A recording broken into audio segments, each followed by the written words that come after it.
Kasus pembunuhan ibu kandung oleh anak di Cilacap.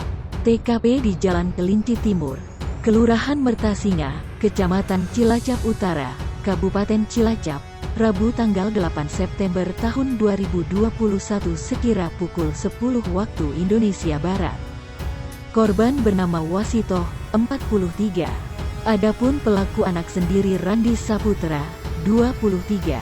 Kapolres Cilacap, AKBP Leganek Mawardi mengatakan motif pembunuhan adalah karena pelaku atau si anak merasa emosi dengan ibunya yang sering memarahi. Kapolres mengatakan pada saat kejadian saksi mendengar teriakan dari korban. Terkait dengan kondisi kejiwaan, Kapolres mengatakan pelaku dalam kondisi normal. Meskipun memang pelaku dikenal pendiam oleh lingkungan sekitar. Ia mengatakan pelaku dan korban dikenal pendiam oleh lingkungan masyarakat sekitar. Diketahui dalam satu rumah itu terdapat suami istri dan 3 orang anak.